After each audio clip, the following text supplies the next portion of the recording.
لا تحسب أن الدين بعيد عن حب وحياة، وبهجرك للدين ستحيا تعشق ما قلبك يهوى، أو أن الأيام ستحلو وترى الدنيا شط نجاة. دينك بحر من آمال شط لجميل الأحلام، ليس الدين كما تخشاه ذا ممنوع ذاك حرام، فالإسلام جميل حقا هذا ليس هو الإسلام. كل أوامره تهدينا وتنادينا للخير، ينهانا عن كل طريق يأخذنا نحو الشر، فضلا هذا ليس هو الإسلام. كل أوامره تهدينا وتنادينا. السلام علیکم ورحمۃ اللہ وبرکاتہ. رمضان کے حوالے سے یہ بات کہ کیوں ہم جب رمضان کی بات آتی ہے تو اس کے بارے میں کوئی موٹیویشن لیں یا کچھ اس کے بارے میں جانیں، تو ہم سب کو اپنا جو بھی ہمارے طریقہ کار چل رہے ہوتے ہیں اسے ہر رمضان میں تھوڑا سا الگ، تھوڑا سا اوپر اٹھ کے جتنا ہم نے پہلے سیکھا ہوتا ہے اس سے الگ ہو کر جاننے کی ہم سب کو ضرورت ہونی چاہیے. تو یہ چیز کہ رمضان کے لیے ہمیں موٹیویشن چاہیے، یہ ہماری ضرورت کیوں ہے، ہم اسے کیوں ڈسکس کرتے ہیں اور یہ کس طرح سے ہمارے لیے اہمیت کا سبب بنتا ہے. سب سے پہلے ایک چھوٹی سی چیز یہ کہ اس کا جواب یہ ہے کہ ہم مسلمان ہیں، اور رمضان میں چونکہ ہم سب نے روزے رکھنے ہوتے ہیں اور ہم یہ چاہ رہے ہوتے ہیں کہ ہم اپنی اس عبادت کو اچھے طریقے سے اور بہترین طریقے سے ادا کریں. آپ سب لوگ دیکھیں کتنے حالات اس وقت یہ خراب بھی ہیں. ہم لوگ زیادہ تر برائیوں کا ذکر کر رہے ہوتے ہیں، سب لوگ یہی باتیں کر رہے ہوتے ہیں جی دیکھیں کتنی برائیاں پھیل چکی ہیں اور یہ سب. اچھا، رمضان کے اندر بھی آپ نوٹس کریں گے کہ بہت سارے لوگ روزے رکھ رہے ہوتے ہیں لیکن اس کے باوجود برائیاں بھی چل رہی ہوتی ہیں ساتھ ساتھ میں. لیکن ان ساری چیزوں کے باوجود ایک اور جو فیکٹر ہمیں بھولنا نہیں چاہیے کہ کثیر تعداد میں ایسے لوگ بھی ہیں جو رمضان کی تیاری کے لیے کنسرنڈ ہوتے ہیں. ان کے اندر یہ بھلے انہوں نے کبھی نماز نہ پڑھی ہو، بھلے وہ اتنا زیادہ قرآن کی تلاوت نہ کرتے ہوں، لیکن ان کے اندر بھی یہ مہینہ آتے ساتھ ہی ایک تڑپ آتی ہے کہ جی ہم بھی اپنے خدا سے کنیکٹ کریں، ہم بھی دیکھیں کہ ہم بھی یعنی کوئی دین اسلام کی بات وغیرہ کو سنیں. تو اس بات سے یہ بات پتہ چلی سب لوگوں کے اجتماعی رویے کو دیکھتے ہوئے کہ ہم سب لوگ بحیثیت مسلمان اپنے خالق کو راضی کرنے کی کوشش میں ہوتے ہیں، یا ہمارے اندر رمضان کی آمد آتے ہی خدا کی موجودگی کا احساس تھوڑا غالب ہو جاتا ہے، یعنی کہ ہم اللہ تعالیٰ کے بارے میں زیادہ کنسرنڈ ہو جاتے ہیں. اچھا، پھر اٹ مینس جب بھی اس طرح کی چیز آتی ہے تو ہمیں رجوع کہاں سے کرنا چاہیے؟ ہم سب لوگ دین سے وابستہ ہونا چاہتے ہیں اور مسلمان کو اپنے دین حنیف پر آنے کی توجہ دلائی ہے قرآن نے، اور اس کو یکسو ہونے کی تعلیم دی ہے. اچھا، ایک یہ چیز ہمیں اس لیے نوٹس کر لینی چاہیے کہ دین کیا ہے اور اس کا مقصد کیا ہے. یعنی اس سے پہلے کہ میں رمضان کے بارے میں کچھ بتاؤں یا کہوں، تو پہلے چھوٹا سا ایک کوئک ریویو میں دینا چاہوں گی تاکہ اگر آپ کو مستقبل میں ان چیزوں میں سے کسی بھی چیز کے متعلق انفارمیشن چاہیے تو آپ کو پتہ چل جائے کہ قرآن نے اس سلسلے میں کہاں اس کے بارے میں کوئی ڈیبیٹ کی ہے.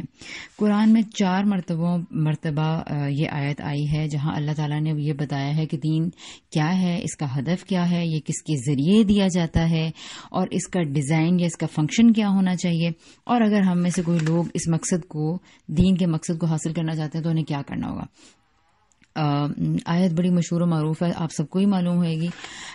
سورہ الجمعہ میں جس مقام پر یہ آئی ہے میں وہاں سے اس کو تلاوت کرتی ہوں.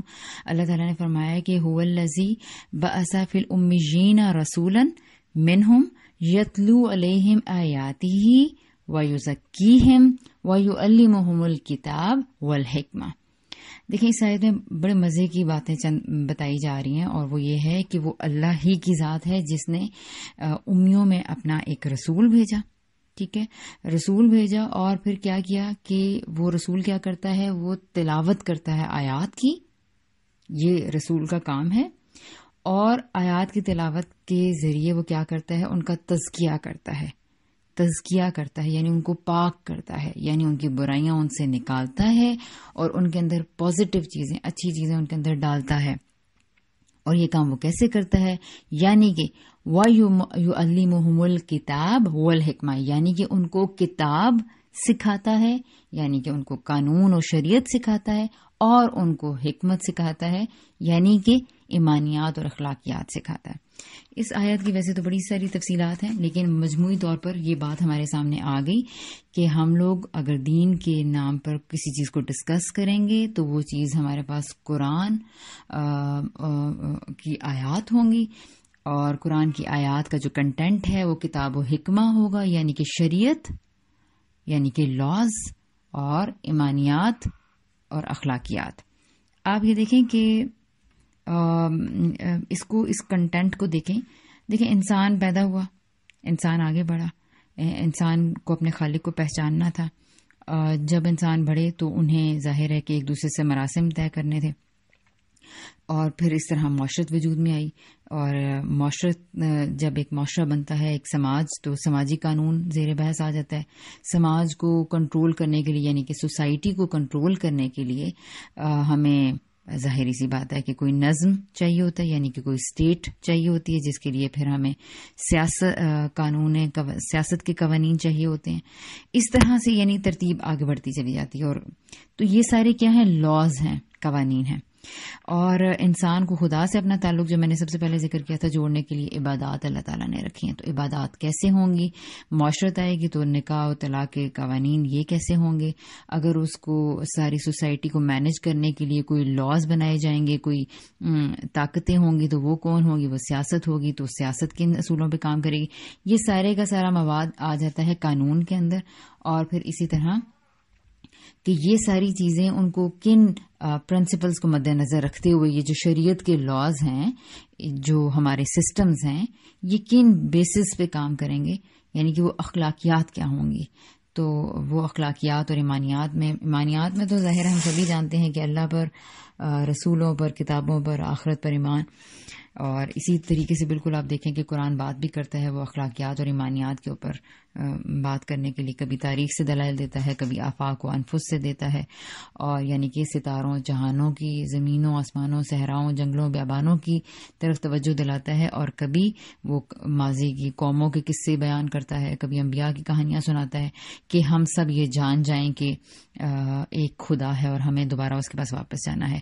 اور پھر اس کے لیے وہ یہ ہمیں بتاتا ہے کہ تمہیں ہم نے فطرت دی تھی۔ اور اخلاقیات کے مباحث میں کیا چیز آئیں گی کہ اللہ تعالیٰ یہ بتاتے ہیں کہ اس نے جب ہمیں پیدا کیا تو ہماری فطرت کے اندر کچھ حقائق کو ودیت کر دیا تھا، ہمیں فطرت سلیم پر پیدا کیا، اور اللہ تعالیٰ فرماتے ہیں فَأَلْهَمَهَا فُجُورَهَا وَتَقْوَاهَا، ہم نے اسے تمام نیکی اور اچھائی کی باتیں اور برائی کی باتیں سجھا کر بھیجی، اس کے اندر ڈالیں۔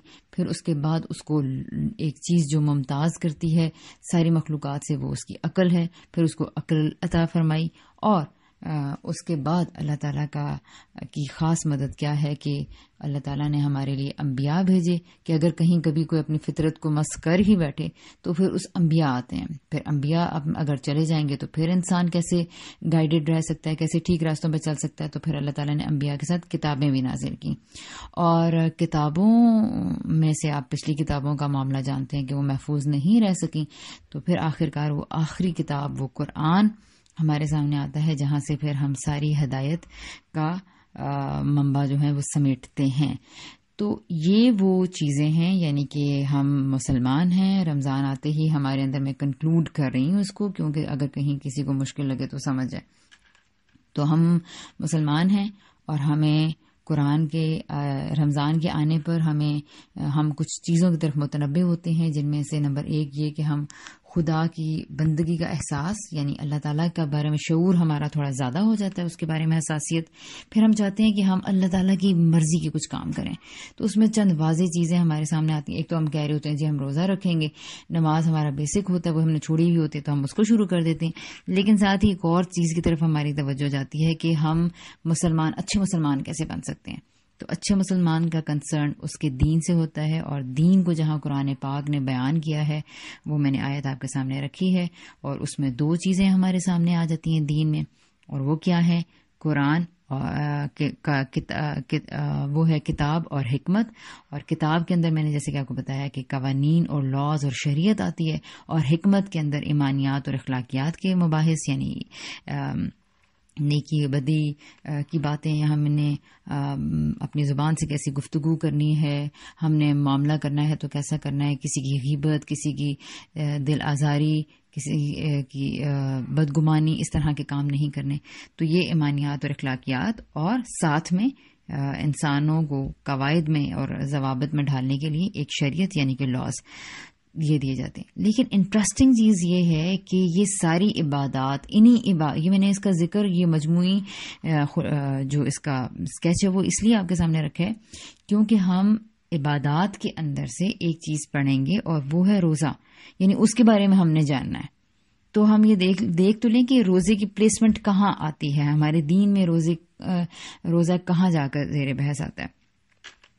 اچھا, اور پھر اس کے بعد ہے جی جو میں انٹرسٹنگ چیز کی طرف توجہ دلا رہی تھی وہ یہ کہ یہ جو پورا دین ہے جس کے بارے میں ہم کنسرنڈ ہو جاتے ہیں رمضان میں, اس کا ہدف کیا ہے, اس کا مقصد کیا ہے, اور وہ کیا ہے یزکیہم, کہ وہ رسول آ کر ان کو پاک کرتا ہے.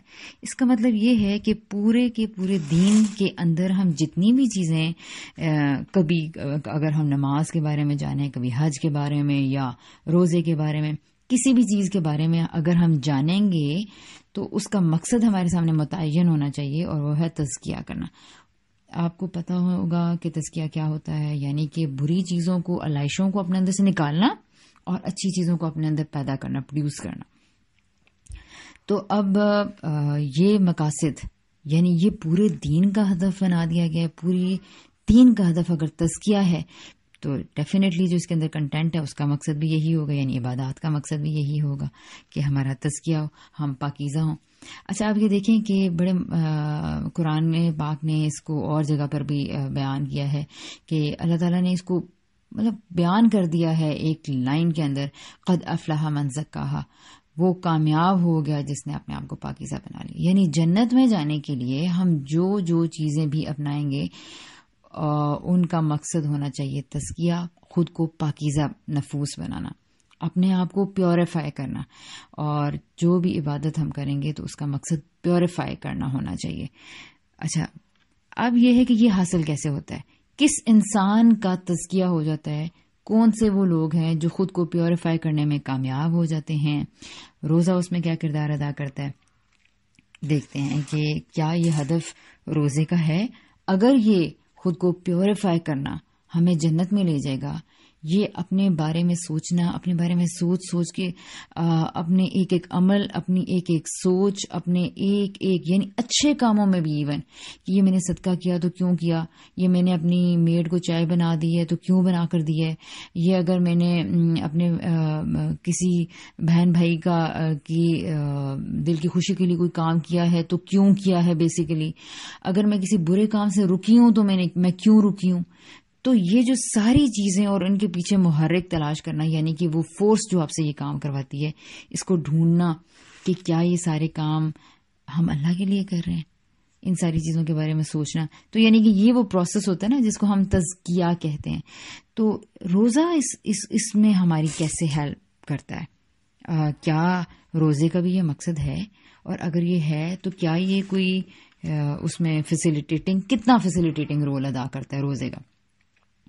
اگر آپ قرآن پاک کی آیت کو دیکھیں, اور ہم یہ کہہ رہے تھے کہ اگر ہمیں یہ جاننا ہے کہ تزکیہ کس طرح سے ہوتا ہے, کون سا انسان ہے جو تزکیہ کرنے میں کامیاب ہو جاتا ہے, تو اس کے بارے میں دیکھیے اللہ تعالیٰ نے فرمایا ہے سورہ البقرہ کی مشہور و معروف آیات ہیں 183, یا ایھا الذین آمنوا کتب علیکم الصیام کما کتب علی الذین من قبلکم لعلکم تتقون. اب یہ آیت آگے چل رہی ہے اور اس کے صرف اتنا ٹائم تو نہیں ہوگا کہ اس کو ڈیٹیل سے کریں, لیکن اس کے چھوٹے 2-3 حصوں کو میں آگے جا کے ہائی لائٹ کروں گی. لیکن یہاں ایمان والوں سے کہا جا رہا ہے جی کہ جب آپ روزے رکھیں گے, اور جیسے کہ پچھلے روزوں پہ لوگوں پہ بھی یہ فرض کیے گئے ہیں, تو اس کا مقصد اللہ تعالیٰ یہ بتا رہے ہیں کہ تاکہ تم متقی بن جاؤ, تاکہ تم گاڈ کانشیسنیس اپنے اندر پیدا کر لو. تو یہ جو تقوی کی کوالٹی ہے اور ہمارے اندر بیسیکلی نا تقویٰ کا بڑا ڈفرینٹ سا مفہوم رائج ہے. ہم بعض اوقات کسی کا ڈریسنگ دیکھ کے کہہ دیتے ہیں واہ جی بڑا متقی، کبھی کسی کا ظاہر دیکھ کے کہہ دیتے ہیں جی کہ یہ بڑا متقی ہے، کبھی کسی کی نماز نفلیں دیکھ لی تو کسی کو صبح و شام تلاوت وظیفے کرتے دیکھ لیا تو ہم ٹیگ کر دیتے ہیں جی کہ یہ وہ پرسن ہے جو متقی ہے. لیکن تقویٰ کا تعلق بیسیکلی ظاہری چیزوں سے اتنا نہیں ہے جتنا کہ اس کا تعلق ہمارے باطن سے اور ہمارے قلوب سے، یعنی کہ ہمارے اندر کی کیفیات سے زیادہ ہے. اچھا، نبی صلی اللہ علیہ وسلم نے بھی فرمایا تھا نا کہ التقویٰ ہا ہونا، اپنے دل کی طرف اشارہ کر کے فرمایا تھا کہ تقویٰ اندر ہے. لیکن ہمارا حال الٹ ہے. ہم لوگوں کے نا ظاہر دیکھ کے یہ فیصلہ کر رہے ہوتے ہیں کہ یہ متقی ہے، یہ متقی نہیں ہے. ہم اس طرح کے ہو چکے ہیں. تو ہمیں لوگوں کے ظاہر دیکھ کے بالکل بھی ججمنٹل نہیں ہونا، اور ہم نے وہ حقیقی چیز تلاش کرنی ہے کہ تقویٰ اصل میں ہوتا کیا ہے. اچھا، اب یہاں پر جو کہ آیت میں نے پڑھی ہے، اس میں آپ نے دیکھا کہ اسی تقویٰ کو جس کو ہم نے ابھی ڈسکس کیا ہے، اس کو بتایا گیا ہے کہ یہ جو گاڈ کانشیسنس ہے، اللہ تعالیٰ کے بارے میں حساس ہونا، اللہ تعالیٰ کا شعور میں رہنا، میں صبح سے شام تک، دن سے رات تک کس طرح خدا کو یاد رکھ سکتی ہوں، کس طرح مجھے یہ بات محسوس ہو کہ اللہ تعالیٰ ہیں اور وہ میرے خالق ہیں اور وہ مجھے دیکھ رہے ہیں. یہ چیزیں یعنی یہی ہے نا گاڈ کانشیسنس. آپ کھا رہے ہیں، آپ پی رہے ہیں، آپ سو رہے ہیں، آپ چل رہے ہیں، آپ بچوں کو پڑھا رہے ہیں، آپ کھانا بنا رہے ہیں، آپ سحری افطاری بنا رہے ہیں، آپ شاپ پہ سودا بیچ رہے ہیں، آپ آفس جا رہے ہیں، ڈیوٹی کر رہے ہیں، باس کی بات مان رہے ہیں.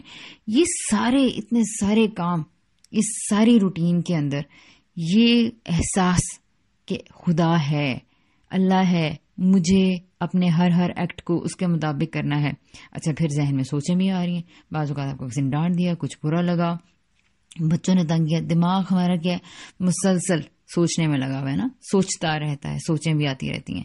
تو اب یہ ہے کہ ان سوچوں کو سوچنے میں بھی یہ احساس کرنا کہ دیکھیں جی ہر بات سوچنا مجھے الاؤڈ نہیں ہے. مثال کے طور پر بیٹھے بیٹھے اپنی بہن کے بارے میں کچھ برا سوچنا شروع کر دینا، اپنے نیبرز کے بارے میں کوئی بری باتوں اور برے خیالات کے بارے میں آگے سوچنا شروع کر دینا. تو مجھے سوچنا ہوگا، مطلب اپنی سوچوں کو کنٹرول کرنا ایک دم. وہ کیسے؟ وہ احساس اگین پھر تبھی آئے گا جب میں یہ جانوں اللہ تعالیٰ ہیں، اللہ تعالیٰ ہیں، ہاں وہ میرے دن کو بھی دیکھ رہے ہیں اور میری سوچوں کو بھی ریڈ کر رہے ہیں. میں اپنے اندر جو فیصلے کر رہی ہوں، اپنے اندر دنیا کو کچھ پتا نہیں ہے، میرے ذہن کے اندر کوئی کھچڑی پک رہی ہے یا میں اپنے ذہن کے اندر کوئی باتیں سوچ رہی ہوں، تو وہ بھی اللہ تعالیٰ پوری کی پوری ریڈ کر رہے ہیں. اب دیکھیں یہ کام بہت ہی امپورٹنٹ ایکٹ ہے تقویٰ، یعنی کہ اس چیز کو آپ کہتے ہیں یہ ہے بیسیکلی تقویٰ. میں نے اذان ہوئی ہے تو اب نماز پڑھنی ہے. اگر میں تلاوت کر رہی ہوں تو میں نے دیکھنا ہے کہ میں آیات میں کیا پڑھ رہی ہوں، کس کے الفاظ ہیں، کیا کہا گیا ہے، مجھ سے میرا رب کیا کہنے کی کوشش کر رہا ہے. اور اگر میں نے روزہ رکھا ہوا ہے تو مجھے کیا کرنا ہے، اور میں لباس پہنوں تو کیسا، سنوں تو کیا، کہوں تو کیا، زبان سے کیا باتیں نکلنی چاہیے، اور معاملات ہوں تو کیسے، بہن بھائیوں کے بارے میں، ماں باپ کے بارے میں کون سے حقوق ہیں جو مجھے نبھانے ہیں، سوسائٹی کے بارے میں، یعنی کہ اگر ہم بزنس مین ہیں، ہم ڈاکٹر ہیں، انجینئر ہیں، تو مجھے اپنے پیشنٹس کو کیسے دیکھنا ہے، مجھے نقشے کیسے بنانے ہیں، اور مجھے اشیاء کی قیمتیں کیسی رکھنی ہیں، لوگوں کو سودا سلف کیسا بیچنا ہے. ساری چیزوں میں ہر جگہ پر ایک چیز، ایک احساس کہ خدا ہے، وہ مجھے دیکھ رہا ہے، میرے اندر میرے باہر ہر چیز کو نوٹس کر رہا ہے. یہ کوالٹی اللہ تعالیٰ کہہ رہے ہیں، یہ گاڈ کانشیسنس اللہ تعالیٰ کہہ رہے ہیں کہ میں نے یہ کوالٹی تمہارے اندر پیدا کرنے کے لیے نا روزے فرض کیے ہیں. اب ہم نے یہ سمجھنا ہے اس ڈیبیٹ کے بعد، یہاں تک جاننے کے بعد، کہ یہ جو گاڈ کانشیسنس کی صلاحیت ہے، یہ جو بچ بچ کر چلنے کی صلاحیت ہے، یہ جو ہر وقت بیدار رہنا، الرٹ رہنا، یہ کیسے ہوگا بھائی؟ یہ روزے سے کیسے ہوگا؟ اس چیز کو ہم نے سمجھنے کی کوشش کرنی ہے. اچھا، اس کو دیکھیے کہ آپ اس کے لیے، اس چیز کے لیے، چونکہ یہ ہدف ہے، یہ وہ مقصد ہے جو اللہ نے بیان کیا ہے، اس لیے میرے لیے بڑا امپورٹنٹ ہے کہ میں اس چیز کو انڈرسٹینڈ کروں کہ میرے اندر یہ کوالٹی روزے کے ذریعے کیسے پیدا ہوگی. ٹھیک ہے. اور آپ یہ دیکھیں کہ یہ وہ کوالٹی ہے جو میں پہلے تزکیہ ایکسپلین کر رہی تھی نا، کہ پیوریفائی کرنا خود کو. تو اللہ تعالیٰ بیسیکلی تزکیہ اس کا ہوتا ہے یا اللہ تعالیٰ تزکیہ اس کا کرتے ہیں جس کو خدا کا احساس ہوتا ہے. ٹھیک ہے. میں اس کو آخر میں کنکلوڈ دوبارہ کروں گی، کیونکہ جہاں جہاں یہ ڈیبیٹ یا سلسلہ مشکل ہو جائے گا، تاکہ وہ ریکیپ کروں گی تو دوبارہ سے آپ کو چیزوں کا ریلیشن سمجھ میں آ جائے. ٹھیک ہے. اچھا، اس کے علاوہ میں نا بیچ میں ایک یہ بات بتا دوں کہ بھئی موٹیویشن کے نام پہ یہ کیا، یہ تو اتنا مشکل طریقے سے ڈیبیٹ آگے بڑھی ہے. میں نے جب سے پڑھا ہے تو مجھے یہ پتہ چلا ہے، یا مطلب چیزوں کو یا قرآن کو زیادہ تھوڑا سے صحیح جگہ پہ رکھ کے پڑھنے کی جب سے عادت ہوئی ہے، تو میں نے دیکھا ہے کہ میری موٹیویشن کے لیے اللہ تعالیٰ کے احکام کو جب میں نے ٹھیک جگہ سے سمجھنے کی اللہ تعالیٰ نے توفیق عطا فرمائی ہے، تو یہ اٹ سیلف یہ ایک موٹیویشن کا بہت زیادہ ذریعہ بنی ہے میرے لیے. تو ڈیفینیٹلی جس چیز سے انسان خود فائدہ اٹھاتا ہے دوسرے کو بتانا بھی وہی چاہتا ہے. تو اس لیے بہت آسان ہے کہ میں وہ روزے کے بارے میں جو اس طرح سب لوگ بتا رہے ہیں وہ حدیثیں بیان کرنا شروع کر دوں، وہ آیتیں پڑھنا شروع کر دوں، اینڈ دیٹس اٹ. آپ یہ دیکھیے گا اس کے ذریعے، یعنی اس آیت کو بھی ہم لے کر آگے بھی بڑھتے ہیں، لیکن ساتھ ساتھ میں آپ یہ بھی دیکھیے گا کہ کس طریقے سے آیات کا فہم اور پھر عبادت کا مقصد کس طرح سے میں جان پاؤں گی، اور پھر کس طرح سے یہ دیکھیں گے کہ اللہ کے رسول نے، نبی اکرم صلی اللہ علیہ وسلم نے کس طریقے سے اس عبادت کے مختلف پہلوؤں پہ روشنی ڈالی ہے. تو ٹھیک جا کے نبی پاک صلی اللہ علیہ وسلم کا اسوہ اور نبی پاک صلی اللہ علیہ وسلم کی جو باتیں ہیں وہ کس طرح اس عبادت کی کو ہائی لائٹ کرنے کے لیے اور اچھا بیان کرنے کے لیے جا کے جوڑ جاتی ہیں. تو اس طرف ہم بعد میں جائیں گے، لیکن پہلے یہ آیت جو کہ آپ کو یاد ہوگی، ہر جگہ ہر لیکچر میں سب سے پہلے یہی پڑھی جاتی ہے، یا ایھا الذین آمنوا کتب علیکم الصیام، اور پھر آگے یہ بھی سب کو یاد ہوتا ہے لعلکم تتقون. لیکن ہم نے تتقون کو دیکھنا ہے کہ یہ وہ بیج ہے جس کے ذریعے جو کہ اندر ڈال دیا جائے انسانوں کے اندر. روزے کے ذریعے اگر یہ بیج نہ ڈلا تو میرا تزکیہ نہیں ہوگا، اور اگر تزکیہ نہ ہوا، میں نے خود کو پیوریفائی نہ کیا، ہم نے خود کو پاکیزہ نہ بنایا، تو ہم جنت میں جانے کے قابل نہیں ہو سکیں گے. تو دیکھیے کہ یہ جو تقویٰ کا بیج ہے روزے کے ذریعے کیسے انسان کے اندر آتا ہے. ٹھیک ہے. اچھا، اب آپ یہ سمجھیے کہ انسان بیسیکلی کیا ہے. تو دیکھیے کہ انسان کا نا انسان ایک عملی وجود رکھتا ہے، لیکن ہم ہر وقت ہم کچھ نہ کچھ کر رہے ہوتے ہیں، کوئی نہ کوئی ایکشن کر رہے ہوتے ہیں. ٹھیک ہے. اور ساتھ ہی ساتھ جو بھی ہمارے یعنی ایکشنز ہوتے ہیں، اور ہم اپنے ہر انسان، ٹھیک ہے، ان ایکشنز کے ذریعے کچھ نہ کچھ ریپرزینٹ کر رہا ہوتا ہے. ٹھیک ہے. تو اب بینگ اے ہیومن بینگ، ہم سب کے اندر خدا کا، ہم سب جو ہے وہ ایک، جب ہم یہ مانتے ہیں کہ ہم انسان ہیں، ہمیں کسی نے کریٹ کیا ہے، تو اس کے اندر ایک پیاس، ایک تڑپ، ایک سوچ پیدا ہوتی ہے کہ میں اپنے اس کریٹر کی کیسے عبادت کروں، میں اس کو کیسے خوش کروں. اس کو کہتے ہیں جذبہ عبادت، یعنی اس کے اندر جذبہ عبادت بیدار ہوتا ہے. یعنی جس نے یہ کہا بھی ہے نا کہ آپ، یعنی کہ ہم سارے یہ کہہ رہے ہوتے ہیں کہ جی رمضان ہے تو اب ہم اپنے آپ کو کوئی بوسٹ دیں. یہ سوچ آپ سوچیں یہ ہمارے اندر کیوں آتی ہے. یہ وہی ہمارے اندر ایک خدا، اس کریٹر کی، اس کو خوش کرنے کا، اس کو راضی کرنے کا ہمارے اندر جو سوچ آتی ہے، جو ہم انسپریشن لینا چاہتے ہیں، وہ یہی ہے کہ عبادت کا کوئی وجود، جذبہ ہمارے اندر پیدا ہوتا ہے. ٹھیک ہے. اور اس کے لیے ایک تو یہ، تو دیکھیں دو کام ہو سکتے ہیں. ایک یہ میں کہوں جی اللہ تعالیٰ زبردست ہیں، واحد ہیں، یکتا ہیں، اس کی کوئی مثال نہیں، کوئی ہمسر نہیں، اس کے مقابل کوئی ہے ہی نہیں، یہ کائنات، یہ جہان جس نے بنا ڈالے ہیں وہی عبادت کے لائق ہے، وہی پرستش کے لائق. یہ میرا باطنی اظہار ہے، لائک آئی ایم تھنکنگ، یہ میرا احساس ہے، یہ میری سوچ ہے. لیکن اس ساری سوچ کو میں اپنے ایکٹ میں کیسے ظاہر کر سکتی ہوں؟ بھائی وہ ایک ہے، اس کا جلال ہے، اس نے کائناتیں بنا ڈالی، اس نے بہترین انسان بنا ڈالے. طرح طرح کی مخلوقات بکھیر دی ہیں.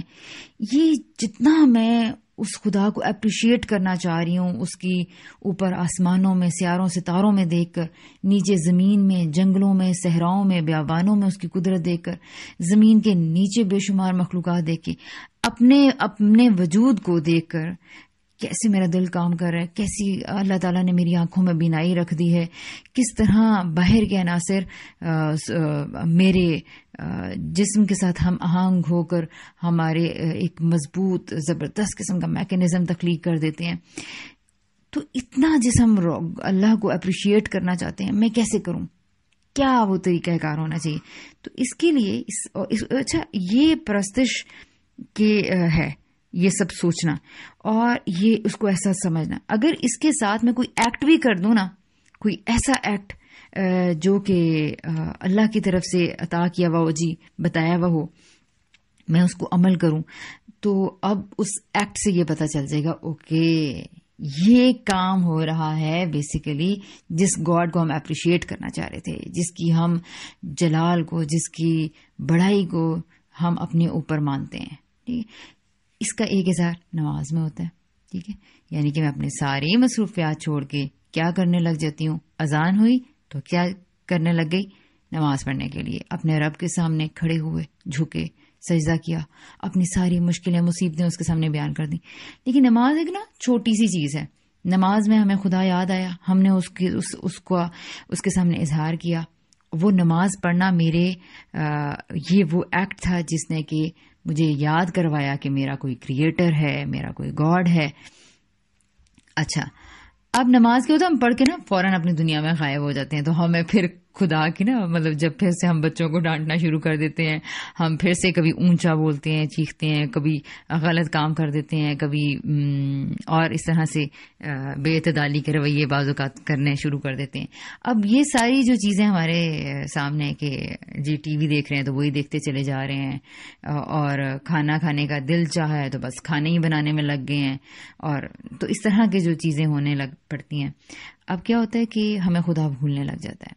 اچھا، اسی طرح ایک اور عبادت آپ دیکھیے کہ جیسے حج ہے، چند دنوں کے لیے 3 4 5 دن ہیں اس کے لیے مخصوص ہیں، وہاں جاتے ہیں، اس میں بھی بڑا زبردست بڑی بہترین عبادت کر کے آتے ہیں، لیکن واپس آتے ہیں اس کا شعور، اس کی ذہن، اس میں مطلب وہ چیزیں اگر یاد رہیں پھر تو بہترین ہے، لیکن وہ پریکٹس کیا ہے. ویسے تو ہم لوگ تو جو پاکستانی یا ادھر ادھر کے لوگ ہیں وہ تو ماشاءاللہ 40 دن جاتے ہیں، بڑا کچھ سیکھ کے آ سکتے ہیں. ان کے اندر تو بڑی زبردست خدا کی یاد رہنی چاہیے اگر وہ ٹھیک طریقے سے اس کو شعور کے ساتھ سمجھ کے کیا جائے. لیکن وہ بھی ہر کسی کے بس میں نہیں ہے. نماز کا دورانیہ چھوٹا ہے، حج کی عبادت سال میں ایک بار ہے، اور وہ ہر کوئی کسی کے لیے افورڈیبل بھی نہیں ہے. پھر اس کے بعد اگلی چیز ہے جی جیسے کہ زکوٰۃ ہے. ٹھیک ہے، اس کا تعلق انسانوں سے جیسے کہ ہے مال دیا. ایک خاص پہلو میں یہ بھی مدد کرتا ہے کہ آپ اپنے جو مال آپ کو بڑا عزیز ہے اس کو آپ خدا کے بندوں کے راستے میں خرچ کر رہے ہیں. محبوب مال کو، محبوب گھر کو، محبوب سونے کو جو ہمیں بڑا عزیز ہے وہ نکال کے کیا کیا، اللہ کی راہ میں دے دیا. لیکن وہ بھی ہر کوئی نہیں دے سکتا، ہر کوئی نہیں دے رہا ہوتا. اور معاشرہ بھی بعض اوقات ظاہر ہے کہ اس طرح سے ہو چکا ہے کہ ہم بعض اوقات لوگوں کی ضروریات کو صحیح سے انڈرسٹینڈ ہی نہیں کر ہوتے. اچھا، اب آتا ہے جی روزہ. روزہ کیا ہے؟ روزہ کا اگر آپ دورانیہ دیکھیں تو یہ چند دنوں کے لیے نہیں بلکہ 30 دن تک یہ پریکٹس ہم سے کروائی جاتی ہے. اچھا، اور اس کے بعد یہ روزہ یہ بھی نہیں ہے کہ تھوڑے سے ٹائم کے لیے ہمیں رکھنا ہے، صبح سے شام تک اس کی پریکٹس کروائی جاتی ہے. رائٹ، اب ہم دیکھتے ہیں کہ جب ایک انسان صبح سے شام تک پورے مہینے یعنی 30 دن تک ایام معدودات جسے قرآن نے کہا ہے تک یہ ایک پریکٹس کرتا ہے، تو کس طرح سے یہ چیز، یہ پریکٹس، یہ ایکٹ اس کو مجسم اطاعت بنا دیتا ہے اور خدا کا احساس اس کے اندر زندہ کر دیتا ہے. تو اس کو ہم اگلے کلپس میں سمجھتے ہیں.